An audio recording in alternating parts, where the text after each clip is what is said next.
Pagi hari di pasar, lapak Santi ramai dikerumuni para pembeli. Wajan besar mengepul, aroma nasi goreng menyebar kemana-mana. Ada antrian panjang di depan lapak.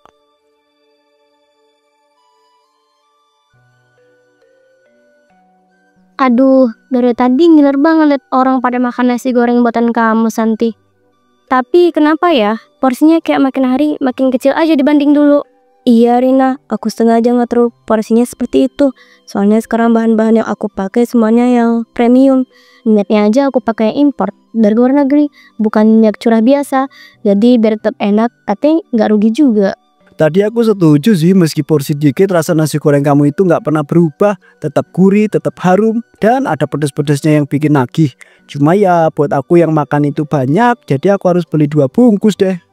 Nah itu dia Ardi, justru karena kamu suka, kamu bakal balik lagi kan? Aku percaya, yang penting kualitas. Daripada jualan banyak tapi orang kecewa, mendingan sedikit tapi bikin orang rela antri. Santi ini emang beda, tiap hari lapaknya paling rame padahal tetangga sebelah pada jualan juga. Tapi kamu punya pembeli loyal karena rasanya nggak pernah bohong.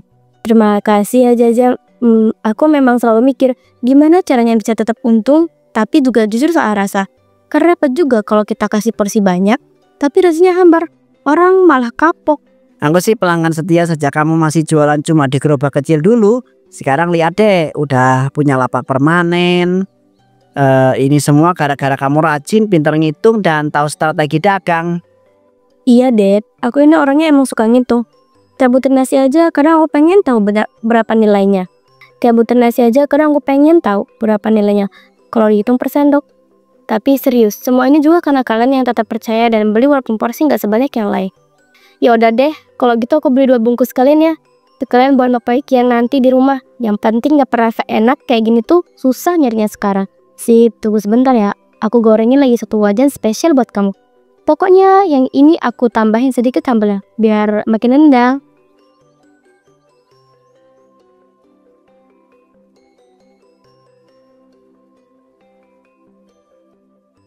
Malam harinya di rumah kecil dan sederhana, tidak ada suara lain selain detik jam dinding. Santi duduk di rumah tamu, membuka buku catatan keuangan lapaknya.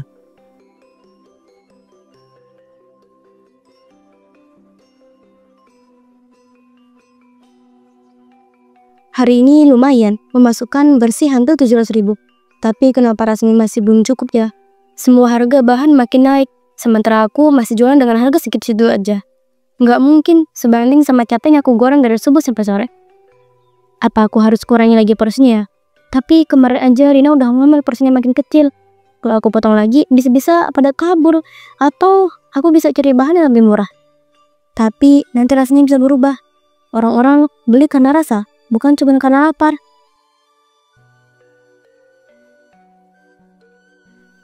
Nggak ada siapa-siapa yang bisa diajak ngomong.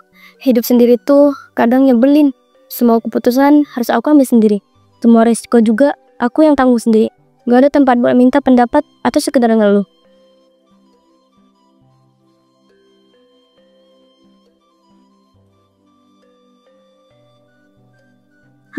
Udahlah, nggak usah dipikirin malam-malam.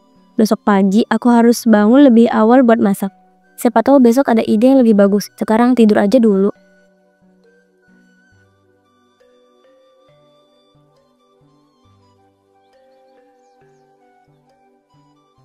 Keesokan harinya Santi pergi untuk membeli beras di toko Herman.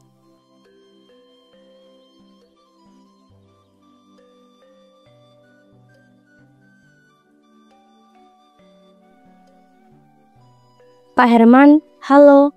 Pak Herman, saya datang mau beli beras kayak biasa. Ini udah jam segini, tapi kenapa kosong begini ya? Pak Herman, jangan-jangan Bapak lagi di gudang ya? Biasanya juga gitu, kalau nggak ada di depan, pasti di belakang. Santi kemudian masuk ke gudang beras untuk menemui Pak Herman.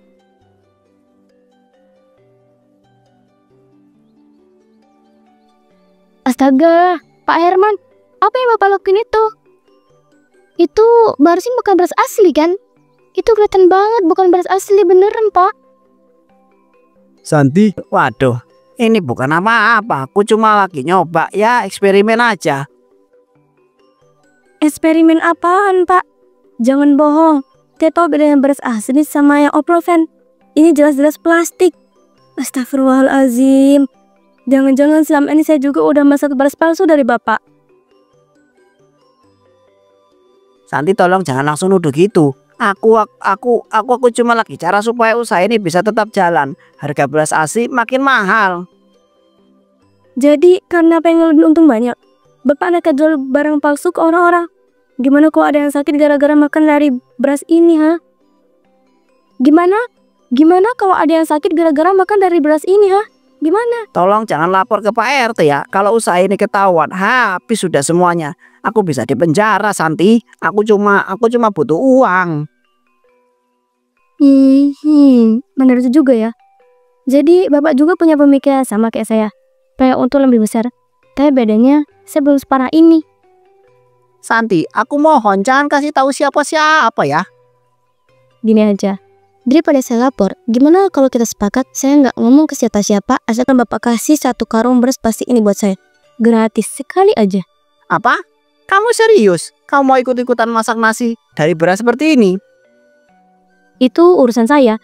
Pokoknya kalau Bapak nolak, saya langsung panggil Pak RT sekarang juga. Mau pilih yang mana? Herman panik, dia menatap Santi lama. Lalu akhirnya menyerah dan menarik 1 karung dari tumpukan gudang.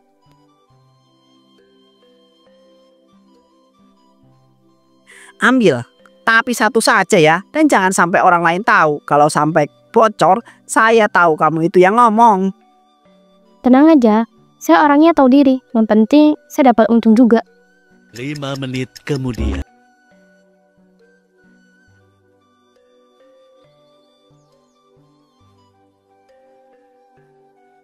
Pagi harinya di pasar, lapak nasi goreng Santi kembali ramai seperti biasa. Wajan besar mengepul, aroma sedap memenuhi udara. Namun kali ini Santi memasak menggunakan beras plastik yang ia dapat dari grosir.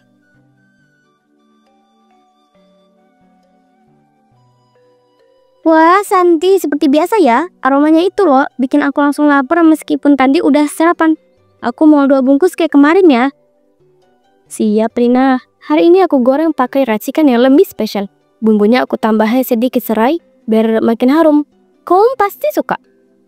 Ini pertama kalinya saya nyobain nasi goreng Santi yang katanya terkenal itu. Tapi bener sih, baru cium aromanya aja langsung yakin ini pasti enak. Wah, selamat datang Pak Budi. Saya selalu jaga rasa. Resep saya warisan turun-temurun. Dan saya pakai bahan pilihan yang gak semua pedagang mau repot urusannya. Saya baru duduk aja, tetangga sebelah udah tanya, Bu Arti beli di Santi ya?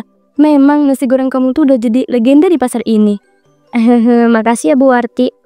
Selama pembeli masih percaya, saya bakal terus jaga kualitas. Nih, porsi spesial buat Ibu.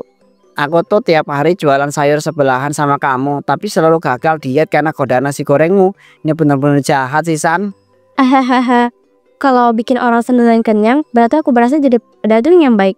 Tenang aja, porsi kamu aku tambah dikit sambal.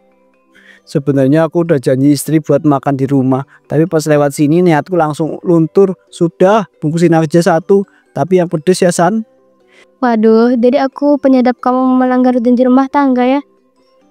Tapi tenang aja, rasa pedasnya kali ini lebih nampol dari biasanya.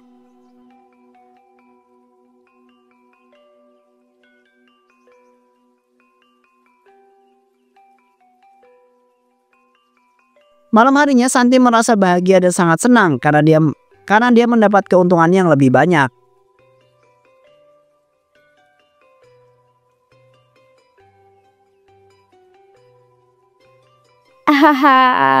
Mantap.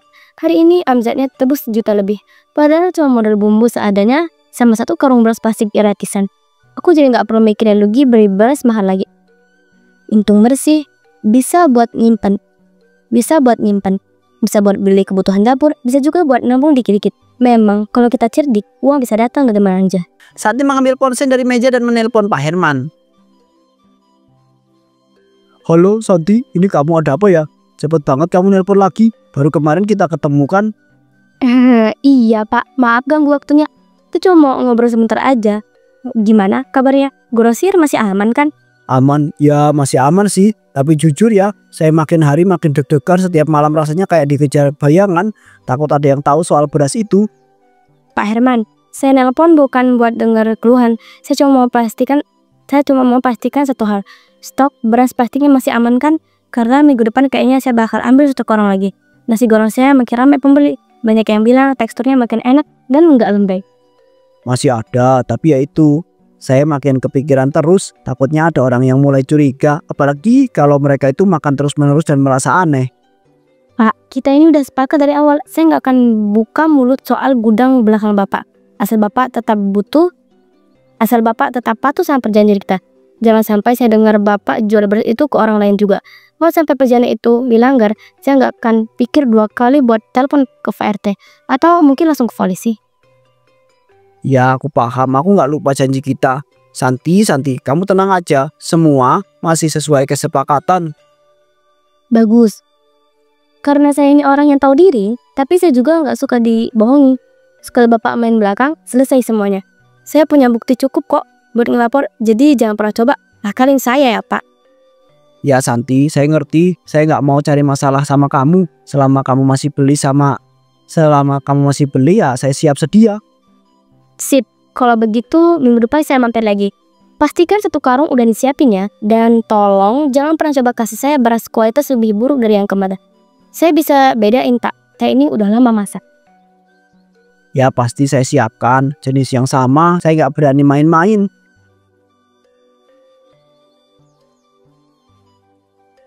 Keesokan harinya Santi kembali berjualan.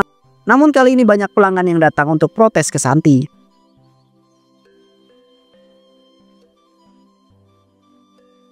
Santi, aku nggak tahu ya, tapi perutku semalam tuh mules terus, rasanya kayak disidik dari dalam. Kamu jualan apa sih kemarin? Astaga Rina, aku bener-bener nggak ngerti maksud kamu. Aku masak seperti biasa, nggak ada yang aneh, bumbunya juga sama. Kamu mungkin makan yang lain kali, terus nyalahin aku. Bukan cuma Rina San, istriku juga semalaman muntah-muntah padahal cuma makan nasi goreng dari kamu. Jangan-jangan kamu pakai nasi basi ya? Wah, jangan asal tuduh dong Pak Budi. Demi Tuhan, aku nggak pernah main-main soal bahan. Aku selalu masak pakai nasi yang baru. Kalau nggak percaya, ya silahkan aja cek langsung ke dapur aku. Iya, boleh tuh. Kita buktikan aja langsung soalnya jujur semalaman aku itu bolak-balik kamar mandi. Padahal yang aku makan cuma dari lapak kamu doang, San. Ya udah, ayo sini masuk ke belakang lapakku. Lihat langsung nasinya. Masih baru semua kok. Jangan cuma lu terus-terusan tanpa bukti yang jelas. Seorang bapak-bapak masuk dan mengecek apakah nasi yang digunakan Santi masih bagus atau tidak.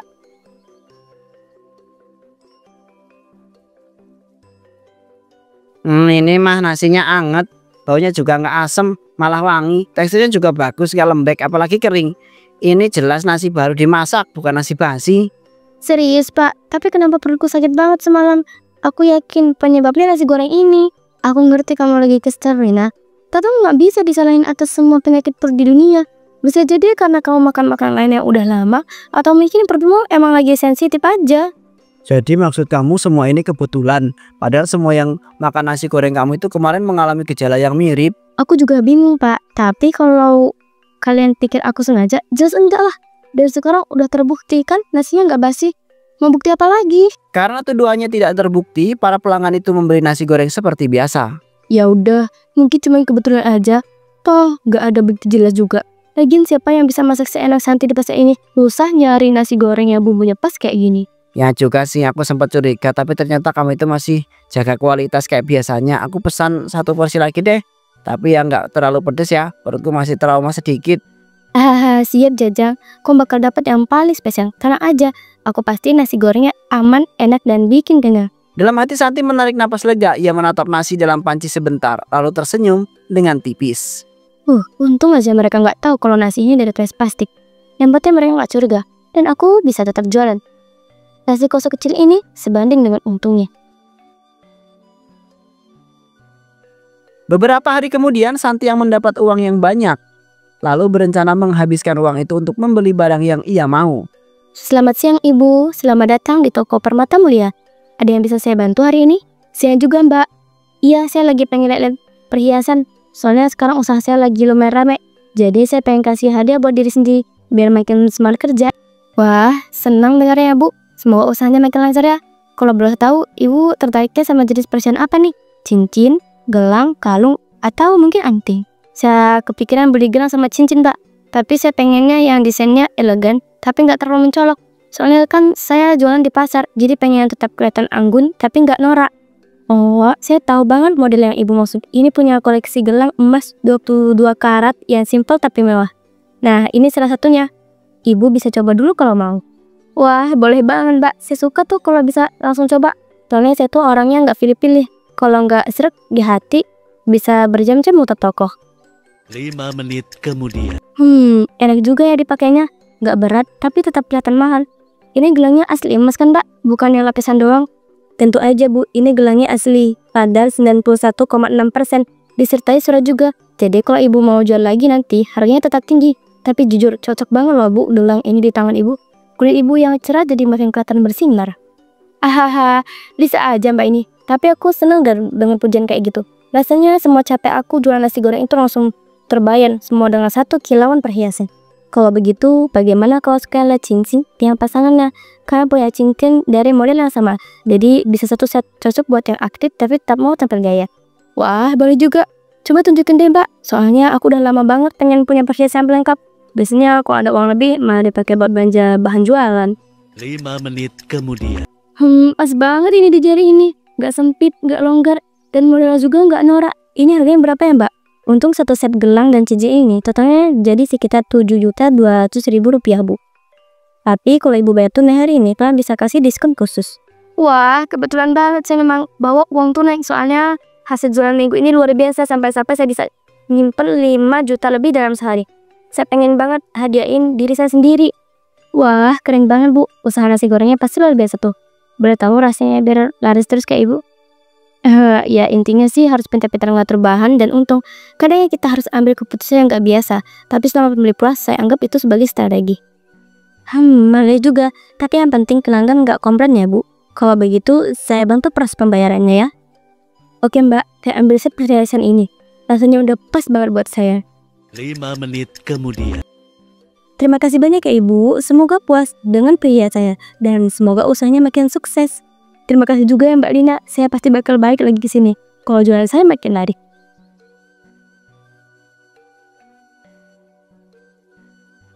Keesokan harinya Santi hendak berjualan tapi stok beras di rumahnya sudah habis. Habis juga akhirnya. Gak nyangka sih Pak ini. Padahal baru minggu kemarin ambil 1 karung. Kalau gini aku harus segera ke tempat Pak Herman. Gak bisa nunggu besok. Dagangan harus jalan terus.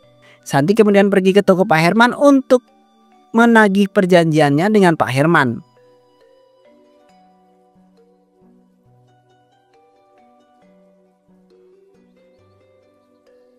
Pak Herman, siap. Terlihat harga gula turun ya? Lumayan juga tuh buat tambahan modal. Ya turun dikit, tapi harga beras masih tetap naik padahal stok mulai menipis. Pak, saya datang bukan cuma beli, saya mau ambil jatah yang seperti biasa. Pak Herman menoleh cepat, kemudian mengecek ke sekeliling toko. Saat yakin tak ada orang lain, ia mengangguk kecil. Ikut saya, tapi cepat ya, jangan lama-lama, saya nggak mau ambil resiko. Mereka berdua berjalan ke pintu kecil di belakang toko tanpa banyak kata mereka masuk ke gudang. Yang seperti kemarin aja Pak, 1 karung, masih segar kan? Masih, tapi kamu harus hati-hati ya San, banyak orang mulai curiga. Tenang Pak, mereka cuma yang curiga, tapi nggak ada satupun yang tahu kenyataannya. Saya tetap di depan. Bapak cukup pastikan bagian belakang dari ini aman. Pak, tolong cepetan ya. Nggak enak kalau kelamaan di sini. Takut ada yang curiga. Ya, sabar dikit ya. Ngangkat karung segede ini nih butuh tenaga juga San. Kamu pikir ini kerjaan ringan apa? Tiba-tiba pintu gudang terbuka dengan suara keras. Pak RT masuk bersama 2 orang polisi berseragam. Astagfirullahaladzim, Herman, Santi, apa yang kalian lakukan di sini? Ini gudang apa tempat penyimpanan barang haram? Kami dapat laporan soal peredaran beras oplosan di wilayah ini. Sudah beberapa minggu kami mengintai dan hari ini kami dapat bukti langsung. Kamu Herman terbukti sudah mengemas beras plastik. Keterangan saksi dan catatan transaksi kamu juga cocok dengan laporan sebelumnya. Kami datang untuk membawa kamu ke kantor polisi ini. Sudah cukup bukti. Terus kamu Santi, kenapa kamu ada di sini? Apa urusannya kamu dengan gudang milik Herman? Pak RT, saya kesini cuma mau beli beras, tumpah. Saya nggak tahu kalau ternyata beras yang dikasih ini palsu. Saya nggak tahu apa-apa. Bohong, kamu pikir kamu itu bisa lepas tangan gitu aja Santi? Jangan pura-pura suci. Kamu datang ke sini tuh rutin ambil beras ini. Kamu tahu persis itu bukan beras biasa. Pak Herman, jangan asal ngomong. Saya nggak ada niat nyari Bapak. Saya cuma mau...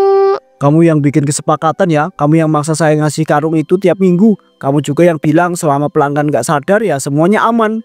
Jadi selama ini nasi goreng kamu yang bikin warga kamu itu sakit perut. Karena kamu itu pakai beras plastik. Astagfirullahaladzim Santi. Iya Pak, kayak salah saya ngaku. Si Conteng usaha saya untung. Saya nggak nyangka semua bakal separah ini. Udah cukup, kalian berdua ikut kami sekarang. Keterangan lengkapnya bisa disampaikan di kantor. Pak Herman dan Santi kemudian diborgol. Pak RT kemudian menggelengkan kepala kecewa saat keduanya digiring keluar gudang dan dibawa ke kantor polisi. Santi dan Pak Herman dijatuhi hukuman penjara 30 tahun. Ya ampun, nasi kayak gini lagi. Udah basi, keras. Buaya nyengar pula. Masa begini tuh, ya tiap hari. Aku bisa sakit beneran lama-lama begini. Oh, jadi sekarang kamu itu ngerti ya rasanya makan nasi basi ya? Dulu kamu itu kasih nasi palsu ke orang-orang, sekarang gantiin kamu yang rasakan. Tapi Pak, ini kan tahanan, bukan tempat nyiksa orang juga. Setidaknya kasih makanan yang layak lah. Kamu baru di sini ya, di sini semua yang masuk karena menipu orang, apalagi soal makanan. Dapat perlakuan yang sesuai, itu bukan sisa, itu namanya pelajaran. Mungkin ini emang balasan yang pantas buat aku. Tapi tetap aja berat rasanya.